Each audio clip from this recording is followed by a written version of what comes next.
अब इस क्वेश्चन को पढ़िए बच्चों। बोल रहा है कि I1 I2 I3 में रिलेशन बताइए। वो रिलेशन AP है, GP है या फिर HP है, या फिर ऐसा कोई रिलेशन नहीं है। ठीक है। सबसे पहले तो I1 निकालते हैं।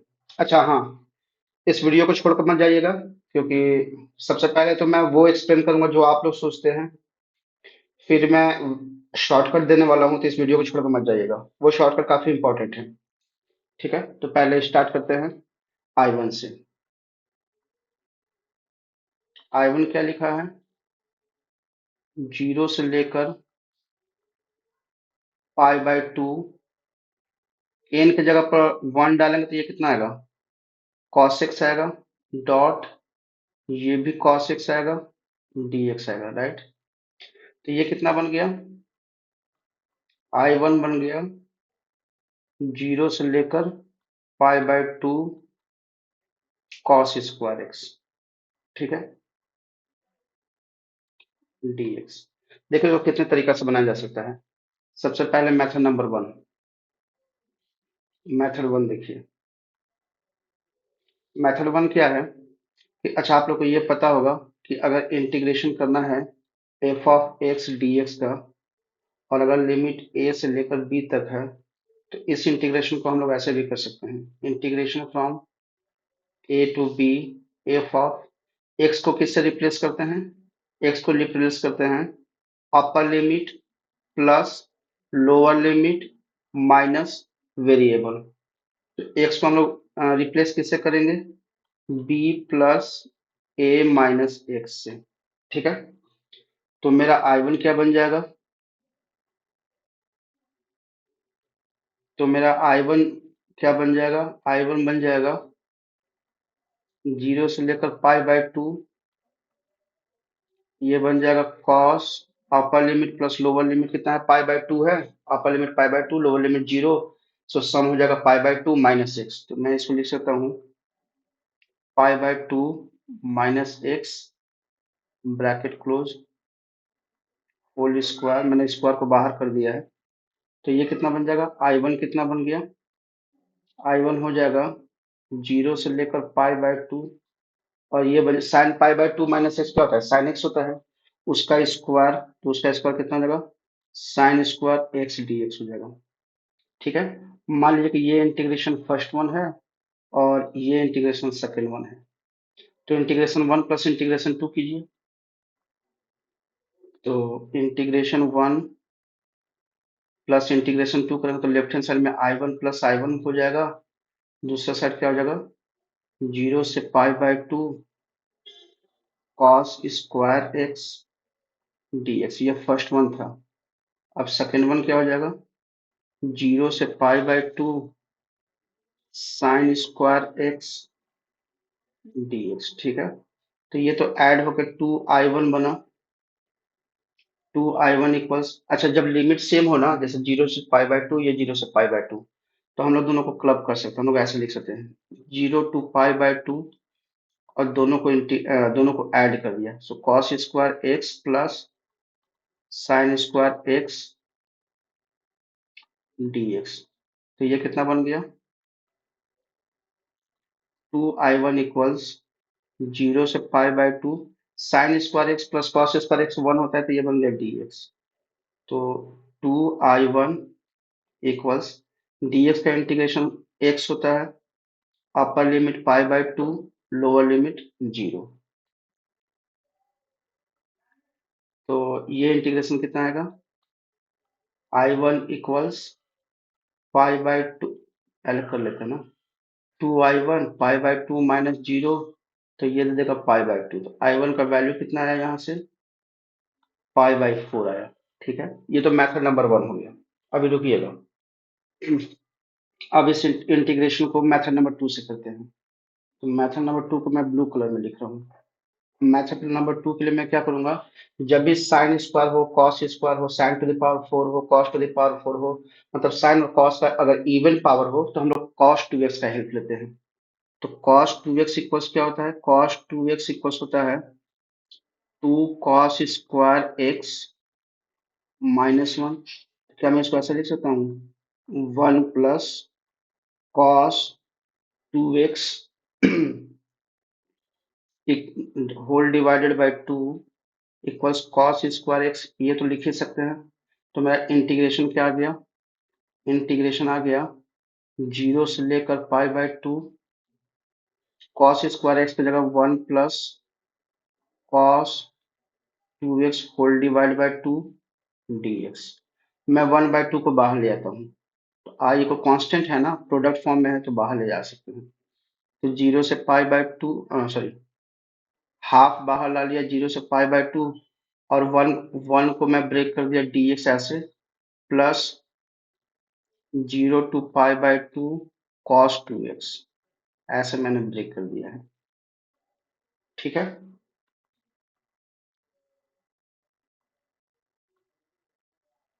तो मेरा आई क्या आया, आई इक्वल्स आएगा 1/2, dx का इंटीग्रेशन x होता है, तो ये हो जाएगा upper limit π/2 lower limit 0, plus cos 2x का इंटीग्रेशन क्या होता है sin 2x, लेकिन यहाँ cos x का इंटीग्रेशन होता है sin x, लेकिन यहाँ x नहीं है, लीनियर फंक्शन ऑफ x है। तो यहाँ पर जो x का कोएफिशिएंट है वो डिनोमिनेटर में आएगा, डिनोमिनेटर में मैंने 2 डाल दिया, x का कोएफिशिएंट 2 है।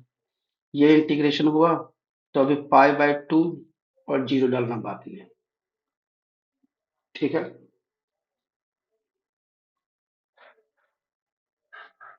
ये कितना हो गया, i equals 1/2, upper limit lower limit डालेंगे तो ये π/2 हो जाएगा, प्लस 1/2 को बाहर निकाल दिया। तो अगर मैं अपर लिमिट डाला यहाँ पर तो साइन π/2 2 से मल्टीप्लाई होकर पाई बन जाएगा, तो साइन पाई तो जीरो होता है, और जीरो डाला तो ये जीरो हो गया। इसका मतलब ये है, इसका मतलब ये बना कि ये वाला जो इंटीग्रेशन है ये तो ऐसे भी जीरो दे रहा है। ठीक है, तो उसका मतलब है नहीं। तो यहाँ से आई का वैल्यू क्या आ गया, इंटीग्रेशन इक्वल्स π/4 आया, जो पहले आया था। देखिए ये दूसरा मेथड है, सोचने का तरीका ये ऐसे भी हो सकता है। सोचने का तरीका एक और है, वो भी मैं करता हूँ।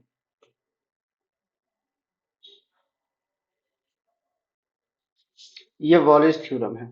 वॉलेस थ्योरम को कैसे यूज करते हैं, अच्छा वॉलेस थ्योरम होता कैसे है, यहाँ इस फॉर्म में रहेगा sign to the power n theta, ये 0 से पाई, ये तो फिक्स रहेगा 0 से π/2 यहाँ पर रहेगा। अब ये sign to the power n हो सकता है या फिर cos to the power n हो सकता है, लेकिन दोनों में ये फिक्स है, ये 0 और अपर लिमिट π/2 होना चाहिए। लिखते कैसे हैं, इसका लिखने का तरीका क्या है वो देखिए। जो भी पावर है, जैसे इसका n हो या फिर इसका n हो, n यहाँ पर लिखेंगे, इसका n क्या है यहाँ पर, n आपका नेचुरल नंबर है।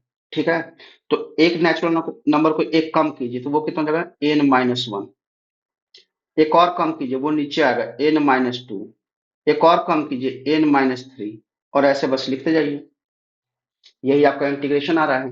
ठीक है, बस ध्यान क्या रखना है, अगर आपका n ऑड है, जैसे यहाँ पर दो केस बनता है, अगर आपका n ऑड है, अगर आपका n ऑड है तो यहाँ पर मल्टीप्लाई 1 से करेंगे। ठीक है, लेकिन वही अगर आपका n एक इवन है, अगर n इवन है तो यहाँ जो मल्टीप्लाई कर रहा हूँ ना, वो 1 से ना करके हम लोग π/2 से करते हैं, वो 1 से ना करके π/2 से करते हैं। एग्जाम्पल देखो, मैं एग्जाम्पल लिख लेता हूँ।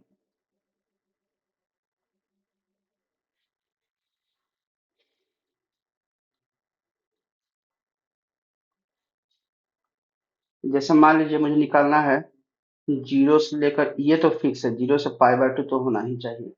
अगर मुझे निकालना है sign to the power 7 theta d theta, ऐसे निकालना है, तो इसका इंटीग्रेशन कैसे आएगा, 7 यहाँ पर, 6 यहाँ पर, 5 यहाँ पर, 4 यहाँ पर, 3 यहाँ पर, 2 यहाँ पर, 1 यहाँ पर, और पावर क्या है, अरे यहाँ थीटा है, पावर क्या है, ऑड है, तो पावर ऑड है तो मल्टीप्लाई 1 से करेंगे। ये आपका आंसर आ गया, जो भी मल्टीप्लाई करके आया वो आपका आंसर आ गया। ठीक है, लेकिन वही एग्जांपल अगर मैं 0 से π/2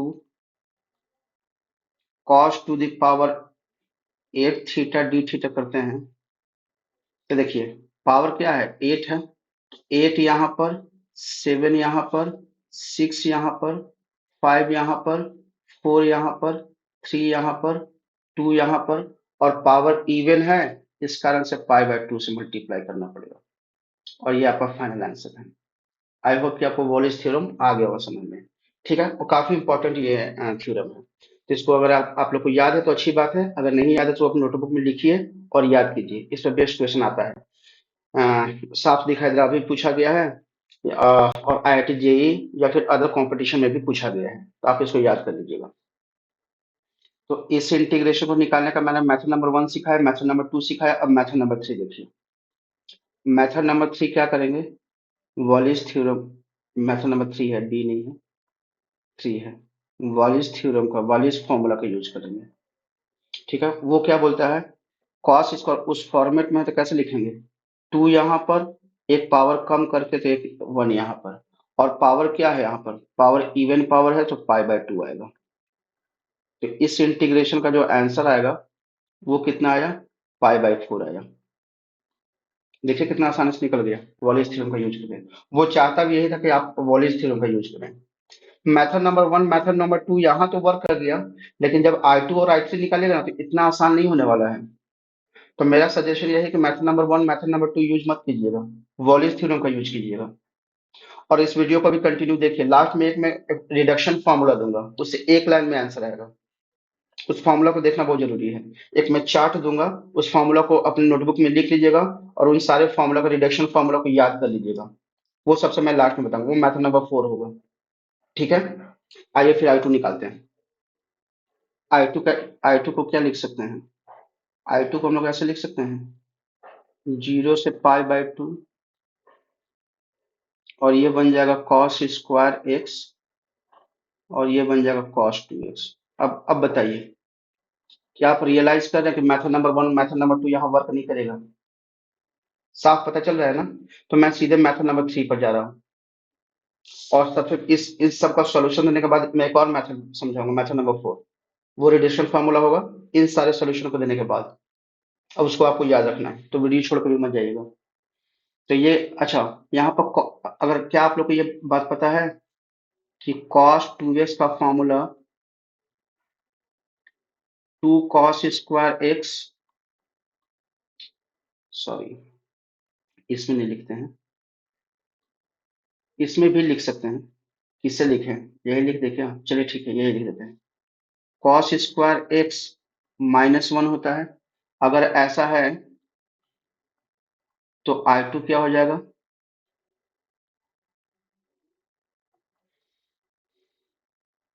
0 से लेकर पाई बाय 2, ये बन जाएगा 2 cos to the power 4x minus cos square x dx, right. फिर से इंटीग्रेशन को ब्रेक कीजिए, अगर फिर से इंटीग्रेशन को ब्रेक करें तो क्या हो जाएगा, 2 बाहर में आ जाएगा, और ये बन जाएगा 0 टू पाई बाय 2, और ये बन जाएगा cos to the power 4x dx minus integration from 0 to pi by 2 cos square x, cos square x dx।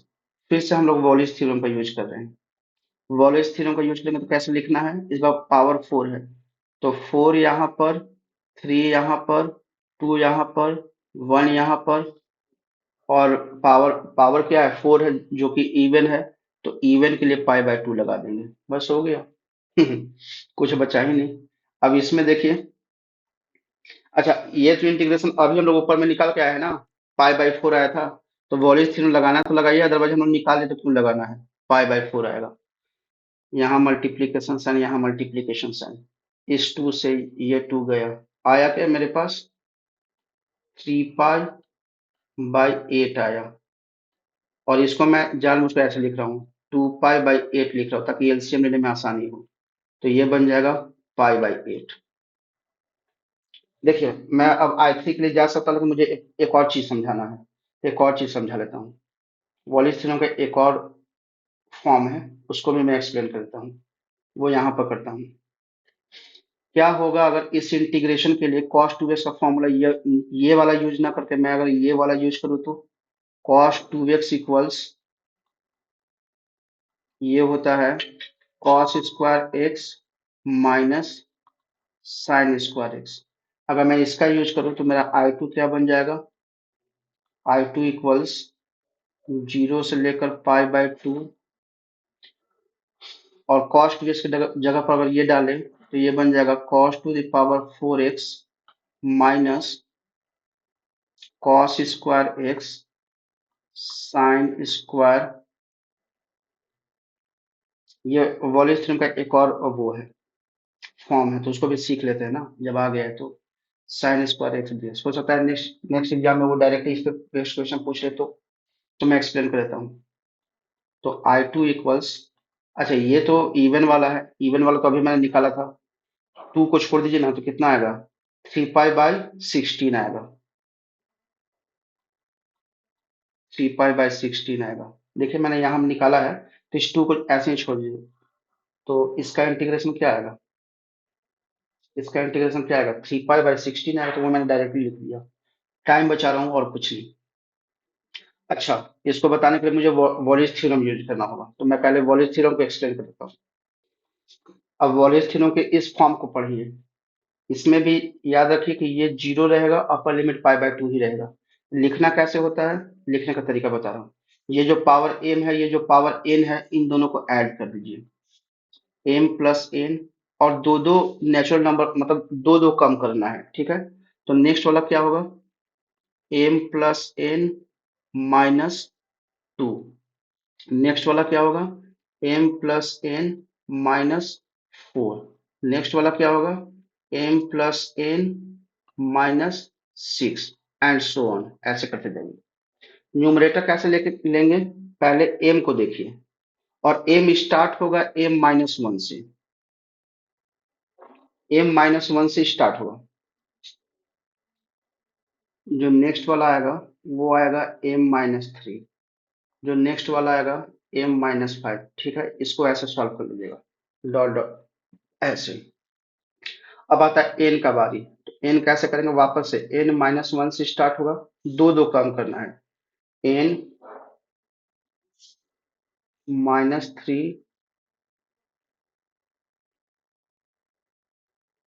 Into N minus five, and so on ऐसे। जो सीखने वाली बात है वो क्या सीखने वाली बात है,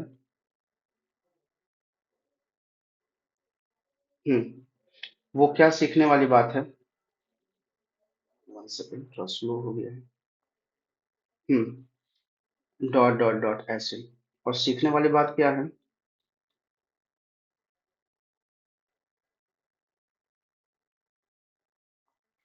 कि अगर एम और एन दोनों इवन इंटीजर है, ठीक है, तो यहाँ पर पाई बाय टू से मल्टीप्लाई करेंगे। ये कब की बात है, जब एम एन दोनों का दोनों इवन इंटीजर है, इवन इंटीजर मतलब टू एन टाइप का है, ठीक है। और अगर ऐसा नहीं है तो हम लोग क्या करेंगे, यहाँ पाई पाई बाय टू से मल्टीप्लाई ना करके वन से मल्टीप्लाई करेंगे, यहाँ पर वन से मल्टीप्लाई करेंगे, ठीक है। मैं एग्जांपल लेता हूँ एक, जैसे जीरो से लेकर पाई बाय टू, ये तो फिक्स है। अगर मुझे करना है sine four x cos to the power four x D x, अगर मुझे ऐसे करना है तो मैं कैसे करूंगा, पहले इन दोनों का सम कितना है, एट है, एट हो गया, देन सिक्स हो गया, eight into six into four into two, next तो जीरो हो जाएगा तो उसको करना नहीं है। अब इस पावर को, या फिर इसको फोर मत रखिए, नहीं तो कंफ्यूज हो जाएगा, अब सिक्स रखिए इसको, ये पावर सिक्स है, तो कहाँ से स्टार्ट होगा, टेन से स्टार्ट होगा, क्योंकि दोनों का सम कितना है, टेन है। तो ten into eight into six into four into two होगा। अच्छा नेक्स्ट तो जीरो हो जाएगा तो उसमें लिखना नहीं है, ठीक है। न्यूमरेटर कैसे लिखेंगे वो देखिए, पहले इस फोर के लिए लिख लेते हैं, तो फोर माइनस वन कितना होता है, थ्री, तो थ्री से स्टार्ट करेंगे, थ्री इंटू थ्री से फिर दो कम करना है तो वह वन हो जाएगा। यहाँ पर इस फोर का काम खत्म। अब आते हैं इस पावर 6 में आते हैं, तो ये कैसे करेंगे, 6 - 1 कितना होता है, 5। सो 5 × 3 × 1। अब देख रहे हैं दोनों का पावर क्या है, तो दोनों का पावर इवन है, दोनों का पावर इवन है, इसलिए पाई/2 लगा देंगे। आई होप कि आप लोग को समझ में आया होगा। मैं एक और एग्जांपल ले लेता हूँ। जैसे मान लीजिए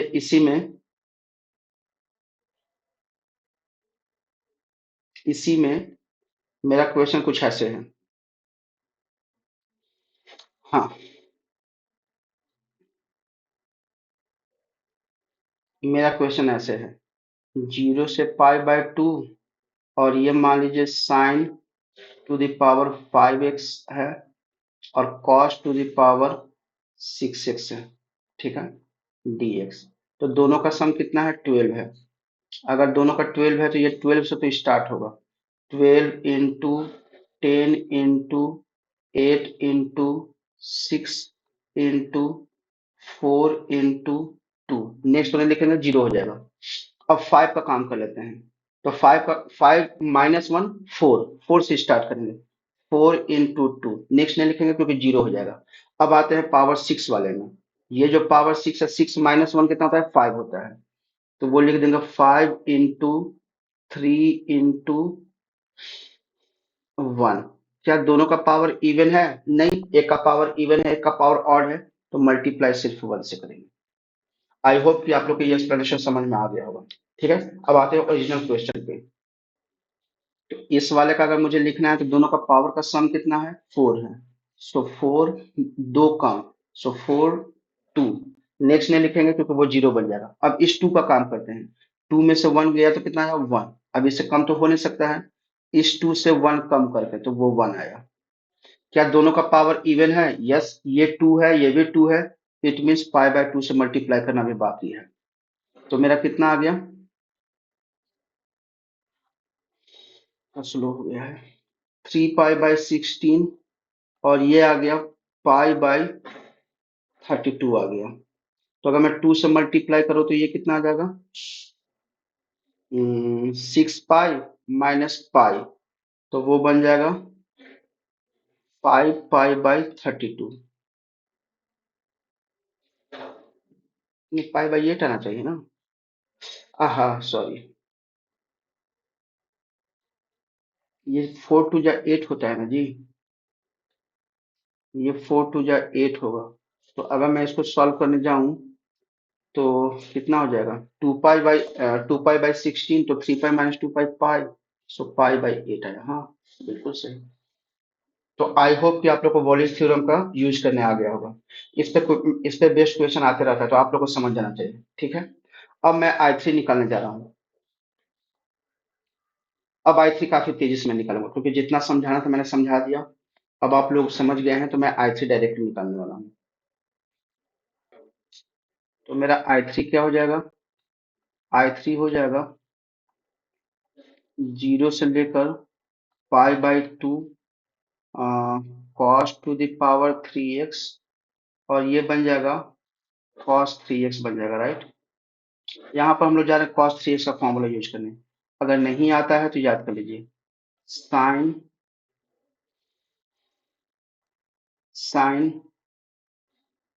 3x equals 3 sin x - 4 sin³ x होता है। ठीक है, वहीं पर cos 3x इक्वल्स होता है 4 cos³ x -3 cos x।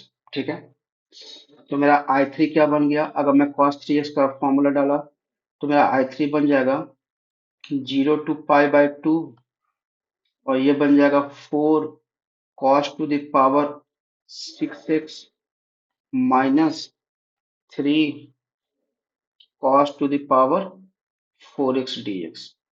ठीक है, यहाँ पर 4 अगर बाहर निकालेंगे तो फिर से वॉलिस थ्योरम लगा सकते हैं। 6 यहाँ पर 1 कम करके, 1 कम करके, 1 कम करके, 1 कम करके, और पावर यहाँ पर 6 क्या है, इवन है, तो π/2 से मल्टीप्लाई कर देंगे। ठीक है, माइनस 3 बाहर आ जाएगा।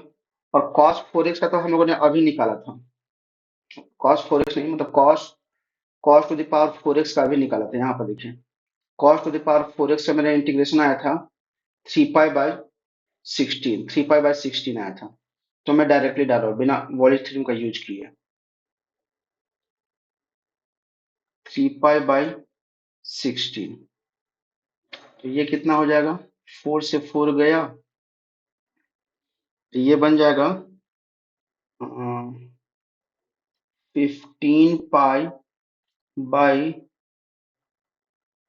12 माइनस 6543। थ्री के बाद यहाँ 2 आएगा ना जी, तो यहाँ हो जाएगा 24 हो जाएगा। 15 पाई बाई 24, और ये बन जाएगा 3 पाई बाई 16।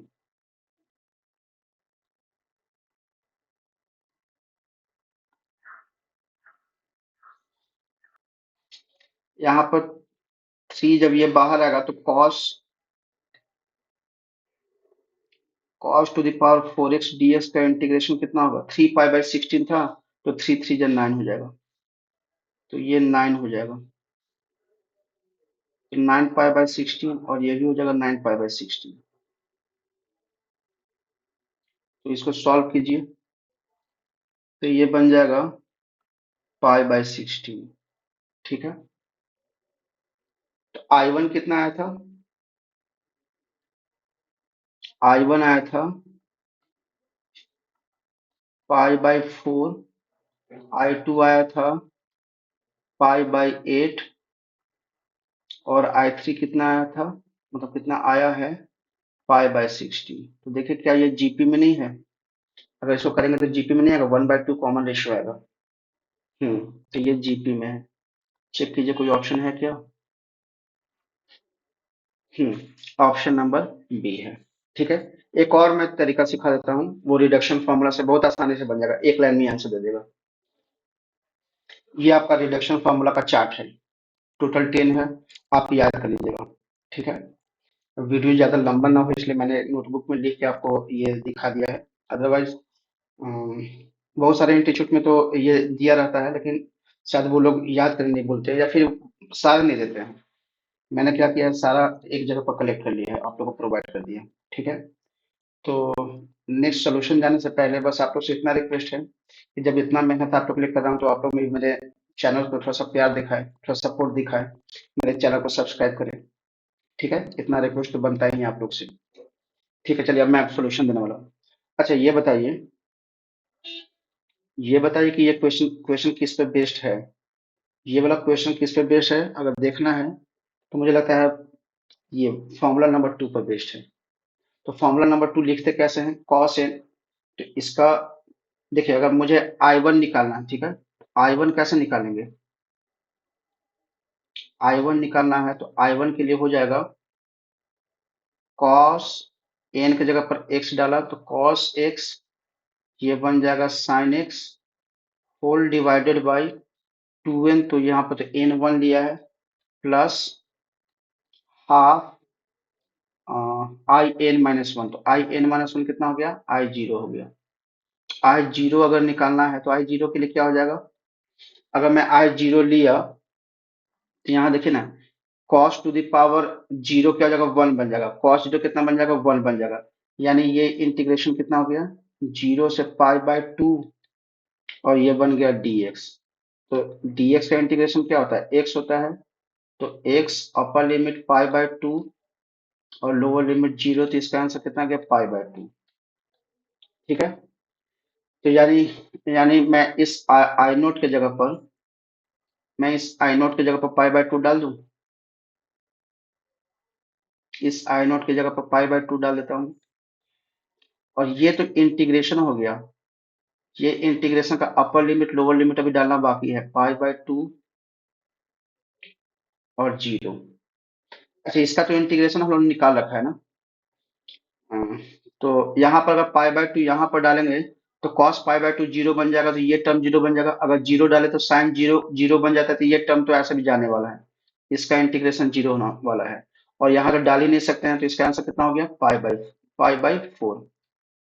ठीक है, यही आया था मेरा I1। चलिए I2 निकालते हैं।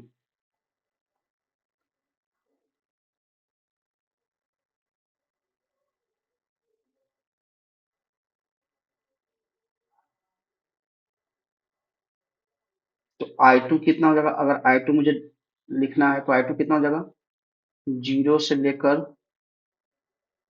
पाई बाय 2, ये बन जाएगा कॉस स्क्वायर एक्स, और ये बन जाएगा कॉस 2x dx, राइट। और अगर इसका इंटीग्रेशन करने जाए तो क्या आएगा, फॉर्मूला नंबर 2 के हिसाब से कॉस स्क्वायर एक्स, फिर लिखा है sine 2x divided by two two जा 4, प्लस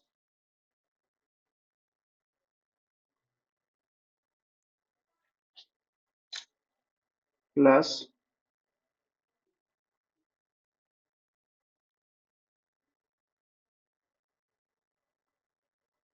1/2 I1। ठीक है, तो ये तो सिर्फ इंटीग्रेशन आया है। ठीक है, अब अपर लिमिट लोअर लिमिट डालना बाकी है। तो अपर लिमिट कितना हो गया, पाई बाय 2 और जीरो।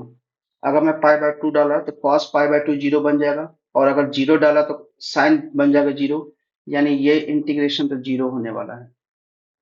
और हाफ I1, ये तो इंटीग्रेशन कितना आ गया है, I1 यहाँ पर तो एक्स है, नहीं तो कहीं सब्स्टिट्यूट कर नहीं सकते हैं, तो I1 का वैल्यू कितना है, पाई बाय 4 है, और हाफ बाहर में है, यानी इसका आंसर कितना आया, पाई बाय 8 आया। वहां भी I2 इक्वल्स पाई बाय 8 आ रहा था, तो एक लाइन में आंसर मिल रहा है। अगर मैं I3 निकालने जाऊं,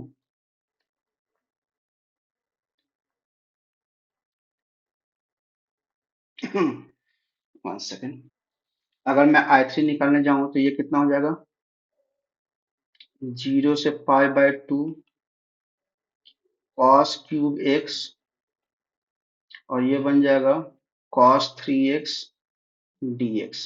ठीक है, और अगर मैं इसका इंटीग्रेशन लिखने जाऊं तो राइट हैंड साइड से कितना हो जाएगा, cos cube x sine 3x divided by 3 2 जा 6 प्लस हाफ ऑफ I2। ये तो सिर्फ इंटीग्रेशन आया है। अब इसका अपर लिमिट पाई बाय 2 और लोअर लिमिट जीरो डालना बाकी है। तो जैसे ही अगर पाई बाय 2 डालेंगे तो कॉस जीरो बन जाएगा, और जीरो डालेंगे तो साइन जीरो बन जाएगा। इसका मतलब यह है कि ये इंटीग्रेशन तो जाने वाला है। तो बचा मेरे पास क्या, अच्छा यहाँ यहाँ तो एक्स का टर्म है नहीं, ये तो I2/4 आ गया। I2 कितना है, पाई बाय 8 है, यानी ये पाई बाय 16 आ गया। देखिए, हम लोगों ने इतना टाइम सेव कर लिया, अगर ये रिलेशन फॉर्मूला याद है तो। फिर से वही बात, pi by 4 pi by 8 pi by 16 आपका जीपी में है, आंसर तो पहले ही मिल चुका था। लेकिन मैं ये समझाने का ट्राई कर रहा था कि अगर रिडक्शन फॉर्मूला याद हो तो देखिए कितना हम लोग आसानी से आंसर ला सकते हैं, कितना तेजी में। और अगर, और वो ये भी जो क्वेश्चन सेट किया है वो ये चाहता भी था कि आप रिडक्शन फॉर्मूला का यूज करें। वो आपका टेस्ट लेना चाहता कि आपको ये फॉर्मूला याद है कि नहीं। अदरवाइज अगर ये फॉर्मूला नहीं याद है तो देखिए कितना लंबा अप्रोच पड़ा। क्या आपको वॉलिस थ्योरम याद है कि नहीं, वो ये टेस्ट करना चाहता था। अगर मैं प्रॉपर अप्रोच जैसे method number 1 method number 2 I1 के लिए किया, अगर वैसा करते तो देखिए कितना लंबा क्वेश्चन बनने वाला था। क्या आप सॉल्व कर पाते एग्जाम में, नहीं कर पाते। तो मैंने हर एक पॉसिबिलिटी आपको दिया, जितने पॉसिबल वे थे सॉल्यूशन का मैंने आपको दिया।